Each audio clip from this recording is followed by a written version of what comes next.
So you're headed back to the gym after a long absence. Maybe it's a couple weeks or even a couple years. And getting back into it feels like a huge hill to climb, both physically and mentally. You'll hear the same advice from everyone about easing back in, but what the heck does that actually look like in practice? Especially if one part of your brain is telling you to go harder and judging every move that you make. Let's skip the mental stress and set you up to feel great in your body and mentally confident too. Skip the brick wall of yet another fitness letdown and use this workout that I'm about to show you as your first step to make the comeback of a lifetime.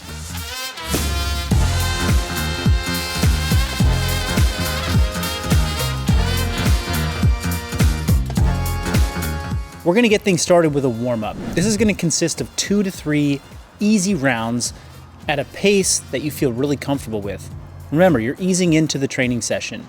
We're gonna do 60 seconds of work on a cardio machine of your choice, be it a bike, a rower, a runner, ski machine, or even a sled. Then you're gonna perform a squat complex to open up your hips and prepare for squatting and hip movements to come. As you warm up, you may be tempted to compare your body's current state to that of the past. Instead, I want you to think back even further, back to when you first started exercising. Remember those sweet newbie gains? Almost every workout and every week were a new personal best. You almost couldn't do anything wrong. It was just one win after the next. Those of you that have been in a long layoff stand to make similar quick and predictable gains starting right now. The longer the layoff, the more of these gains there are to be had. You may be facing some challenges, but keep in mind that you will also have weeks, if not months, of progress that will come back faster than you think before you reach any sort of plateau. Muscle memory is a real thing. You've laid the muscle tissue foundation that is actually superior to the tissue foundation you had when you first started training. This means you can and will get back to your former shape much faster than it took to get the shape to begin with. Not to mention, you may have the added motivation of getting to see growth week after week much faster than prior to your layoff. After your warm-up, we're gonna do some strength intensity work. We're gonna superset 2 movements, the sumo deadlift and the front rack reverse lunge, and we're gonna do that in a timed superset format like this. Here's a movement cue for the sumo deadlift. If you're not confident with the barbell, you can always substitute with kettlebells or dumbbells. Just place 2 of them between your legs and perform the movement the same way that you're seeing here with the barbell. Regardless of what loading implement you use, find a comfortable width stance that places your feet just outside shoulder width. Keep your back flat and maintain your eyesight about 6 feet in front of you on the floor. Now, as you get back into strength work, it's time to give yourself amnesia and forget all about your old numbers. Ego lifting and trying to match your old weights too quickly can lead to injury. Look, I want you to get back to your old lifting numbers and beyond. But the rush to get there is just not worth it. The more patient you are and the further you keep your old numbers from your mind when returning to the gym, the better. Those numbers will come back sooner than you think if you simply focus on good performances each day that are well within your current ability levels.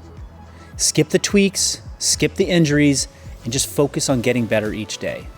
You'll see me here starting with very moderate loads, focusing more on control than on weight. I'm talking 50% of your old numbers if you still remember them, maybe even less. There's plenty of time to build later on, if you stay injury-free. Also, by using tempo or simply trying to lift everything slowly with control, your joints and tissues will have a great chance of adapting without pain or crushing soreness.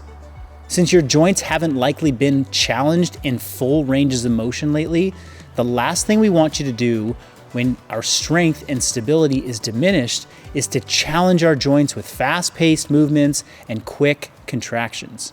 Moving on from our strength intensity work, we're gonna dive into something we call strength balance.